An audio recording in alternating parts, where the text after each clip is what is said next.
Yoga France, pour moi, c'est un lieu assez unique en France qui permet de rencontrer tous les acteurs de la chaîne de fabrication de l'immobilier, depuis les acteurs publics jusqu'à la finance, qui permet de le faire aussi avec un regard qui n'est pas franco-français. Souvent, on a une petite tendance à se regarder le nombril, qui est à minima pan-européen et voire mondial derrière.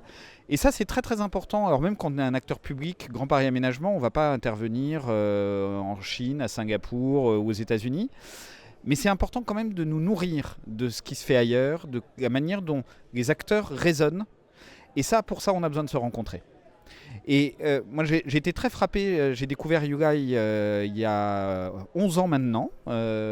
Et j'ai été très frappé par la capacité des acteurs à discuter, à partager leur regard, leur business model, leurs contraintes. Et on a besoin, dans le monde d'aujourd'hui, qui est un monde de la complexité, on a besoin de se comprendre les uns les autres. Et Yugai est vraiment un endroit unique pour pouvoir avoir ce dialogue exigeant, confiant, et qui est vraiment un dialogue qui est basé sur le partage. Alors déjà, Grand Paris Aménagement a commencé à s'adapter à ces mutations, puisque nous avons été créés il y a 62 ans pour fabriquer les villes nouvelles. Qui sont à peu près l'antithèse du ZAN, pour reprendre une actualité. Donc on a connu déjà des mutations importantes et c'est très confortable, je dois le dire, d'être dans une maison qui a l'habitude de changer, qui a l'habitude de se transformer. Donc les collaborateurs ont cette habitude. Parce qu'on ne transforme pas tout seul, on transforme en équipe et j'ai la chance d'avoir des collaborateurs juste incroyables. Aujourd'hui, les mutations elles sont effectivement profondes. D'abord, qu'est-ce que ça veut dire aménager ? Il n'y a pas de si longtemps que ça, aménager, ça voulait dire construire en béton des logements, des bureaux, etc. Aujourd'hui, aménager, si je devais donner une définition, c'est transformer physiquement un territoire pour améliorer la qualité de vie. C'est parfois, comme on le fait aujourd'hui, démolir un quartier qui est soumis à un risque élevé d'inondation pour en faire des espaces naturels sensibles qui vont redonner de la qualité de vie, de la fraîcheur en ville, etc. Donc c'est vraiment des mutations d'une profondeur folle parce que le modèle économique même de l'aménageur, il est en train d'être chamboulé complètement. Et moi, ma conviction profonde, c'est que jamais il n'y a eu autant de besoins pour les collectivités territoriales de se faire accompagner sur ces sujets. Or, notre rôle à nous, c'est quoi ? C'est venir outiller les collectivités, les élus, pour mettre en œuvre leurs projets politiques. Nous ne sommes pas élus. Et je le redis souvent à mes équipes, la légitimité dans ce pays, elle tient dans la démocratie. Et le maire est légitime par nature. Par contre, il est souvent tellement seul. Et notre sujet, c'est comment est-ce qu'on va venir être capable de lui donner toute la boîte à outils pour répondre à ces enjeux. Répondre à ces enjeux dans un enjeu aussi qui est le nôtre, c'est que depuis 1962, notre création, nous n'avons jamais reçu une subvention publique pour notre fonctionnement. Dit autrement, nous ne pesons pas sur les impôts des Français. Et ça, on compte bien que ça continue. D'abord, c'est difficile. Enfin, sinon, ça serait fait et tous mes camarades le feraient. Alors, c'est difficile, mais c'est pas impossible. Premièrement, quand je regarde l'actualité, on est dans une année de crise. On peut le dire comme on veut là-dessus. C'est notre meilleure année depuis 2019. Meilleure année, c'est-à-dire qu'on a vendu des terrains à des acteurs qui les ont achetés pour construire aujourd'hui. Et ça, je trouve ça assez intéressant parce qu'on a beau dire que des choses vont mal, et c'est vrai, on va pas, mais ça veut dire aussi que dans ce contexte-là, on arrive à créer de la valeur, on arrive à aligner les intérêts d'acteurs privés et publics au bénéfice in fine de qui ? Des citoyens et des citoyennes, qu'ils soient salariés dans les entreprises qui s'installent ou tout simplement dans leur accès au logement. Donc déjà, et ça, moi j'insiste beaucoup sur ça, on a beau se dire c'est compliqué, mais d'abord on y arrive déjà aujourd'hui.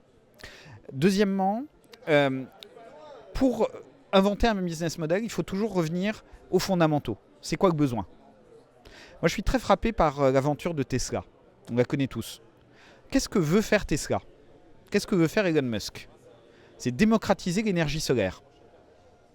Je trouve ça extrêmement intéressant parce qu'en fait, c'est pas du tout de faire des voitures. Ça, c'est le moyen. Nous, c'est un peu la même chose. Qu'est-ce qu'on veut ? c'est améliorer la qualité de vie dans les quartiers, dans les territoires où on veut intervenir.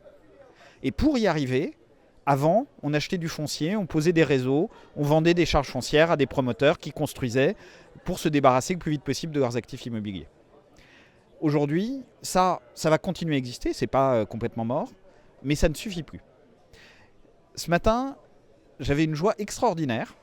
J'étais pendant 4 heures sur un jury de concours, sur un projet où on est en partenariat avec un investisseur de long terme, donc on est co-investisseur, on est très très loin du modèle historique de l'aménageur, pour faire 600 logements dans des bâtiments qui, a seulement 3 ans, tous les gens à qui on en parlait disaient « c'est moche, il faut les raser ». Ce matin, dans le jury de concours, on a choisi l'architecte. Tout le monde, et quand je dis tout le monde, c'est les élus, ce sont les services, ce sont bien sûr les architectes qui ont répondu, disaient « qu'est-ce que ces bâtiments sont extraordinaires et combien on va être capable de créer de la qualité de vie dans ces bâtiments tout en tenant un équilibre économique ». En fait, changer un business model, c'est souvent pas plus compliqué que ce que je viens de dire. C'est d'abord changer le regard sur la réalité. C'est pas nécessairement renverser la table, mais juste se dire ce que je considérais comme un coût, comment est-ce que ça devient une valeur, pour qui, et aller chercher la valeur, la création de valeur par rapport à tous ces acteurs et la réinvestir sur le territoire au bénéfice de tous. Pour moi, l'innovation, je vais répondre d'abord par une phrase qui est un peu courte, mais la première innovation dans la fabrique de la ville, c'est vraiment de réinventer la capacité à faire des bâtiments qui durent des siècles. On est entré depuis le milieu du XXe siècle dans une époque du jetable. Aujourd'hui, on ne peut plus se le permettre. Ça, c'est la cible vers laquelle on va. Mais de façon peut-être plus profonde, moi, je crois moins à l'innovation technique qu'à l'innovation des procédés, des organisations. Je le disais à l'instant en parlant de business model de l'aménageur. C'est ni plus ni moins que innover dans ce business model. C'est aussi revoir la relation entre les acteurs. Et je reviens un instant sur YouGuide.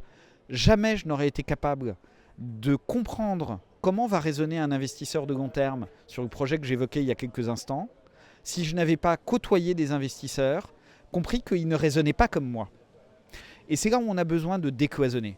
On est dans un pays où malheureusement, on travaille beaucoup en silo dans l'immobilier. Et s'il y a bien une innovation majeure dans la fabrique de la ville et dans l'immobilier, c'est ce décloisonnement. C'est une des raisons pour lesquelles, à titre personnel, je suis très très investi aussi sur le changement des modes constructifs, notamment pour développer le hors-site. C'est pas tellement pour le mode constructif, c'est d'abord parce que penser hors-site, ça oblige à revoir totalement le rapport entre tous les acteurs de la chaîne de valeur. Depuis l'architecte jusqu'au banquier, depuis le promoteur à l'industriel. Et ça oblige en fait à se reposer la question, qui crée quelle valeur, qui capte quoi, et à la fin, on a besoin de qui pour fabriquer des choses qui sont belles, durables, qui répondent à leurs enjeux, et qui soutiennent un modèle économique sans quoi rien n'existe, donc qui ne soient pas juste des utopies mais des réalités.